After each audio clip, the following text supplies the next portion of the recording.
රජය ශ්‍රී ලංකා ක්‍රිකට් කණ්ඩායමෙන් පාඩම් උගත යුතු බැව් විපක්ෂ නායක රනිල් වික්‍රමසිංහ මහතා පවසයි.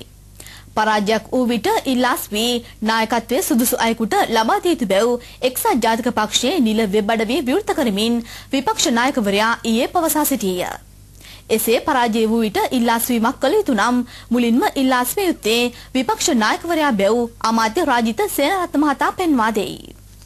මේ ගෝඨාභය රාජපක්ෂ අවුරුද්දක් පුරා දිගින් දිගටම ජයග්‍රහණ ලැබලා එක ප්‍රහාරයක් නිසා ඔහුට ඉවත් වෙනලු. එහෙමනම් රනිල් වික්‍රමසිංහ මහත්මයා දැන් මේ වෙනකොට කීසරයක් ඉවත් විය යුතුද? ඔහු ලබාගත්ත එක ජයග්‍රහණය අනිත් ඔක්කොම පරාජයන්.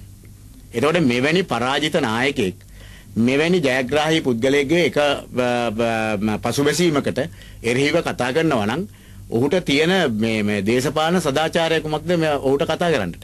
ජයග්‍රහණය ගැන කතා කරන්නට නුසුදුසුම් පුද්ගලයා මේ ලංකාවේ ඉන්නේ රනිල් වික්‍රමසිංහ මහත්මයා. ශ්‍රී ලංකා ක්‍රිකට් කණ්ඩායමේ පාඩම් ඉගෙන ගන්නවා නම් මේ ලංකාවේ ඉහළින්ම ඉගෙන ගත යුතු පුද්ගලයා තමයි රනිල් වික්‍රමසිංහ මහත්මයා.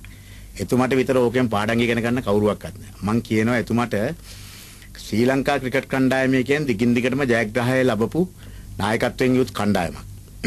රනිල් වික්‍රමසිංහ මහත්මයා කියන්නේ 14 වරක් දිගින් දිගටම පරාජයන් ලැබලා එකම ජයග්‍රහණයක් අපි හින්දා ලබාගත්තා. ඒ ජයග්‍රහණයත් පරාජයට ගෙන ගිය නායකයෙක්. මම එතුමාට කියනවා කාගෙන්වත් නෙවෙයි ක්‍රිකට් ක්‍රීඩාවේ ඊයේ පෙරේදා සමුගත්ත බ්‍රයන් ලාරාගෙන් ඉගෙන ගන්නයි කියලා. ඒ විශාල මේ තරම් මේ ලෝක මේ සතක හතරක් එකවර ලබා ගනිමින් පළවෙනි පෙළේ තරගාවලියේ 501ක් ජයග්‍රහණය කළත් ඔහු තමන්ගේ කණ්ඩායම පරාජය වෙනකොට ඔහු ඉවත් වුණා. රනිල් වික්‍රමසිංහ එහෙම සතකයන් ලබාගත් ක්‍රීඩකයෙක්වත් නෙවෙයි.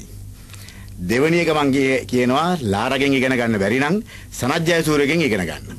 පසුපෙළ අසුනකට වීලා ජයග්‍රහණය කරන්න පුළුවන් අර මහේල වගේ නායකයෙක් යටතේ තමන්ගේට වඩා බොහොම කනිෂ්ඨ පුද්ගලයෙක් යටතේ සනත් ජයසූරිය ක්‍රීඩා කරනවා වගේ රනිල් වික්‍රමසිංහට ක්‍රීඩා කරන්න අන්න එතකොට එක්සත් ජාතික පක්ෂයට ජයග්‍රාහී මාවතට යන්න පුළුවන්. රනිල් වික්‍රමසිංහ මහත්මයා මේ ලෝකෙට පමණක් නෙවෙයි වෙබ් අඩවියක් කරා මං හිතන්නේ විහිළු සපයන්නේ මුළු ලංකාවටම. මොකද එතුමා තමයි මේ ඇත්තටම මේ ක්‍රීඩාව කළ යුතු අන්දම මේ වැඩියෙන්ම මේ එතුමා තමයි ඉගෙන ගන්න ඕනේ.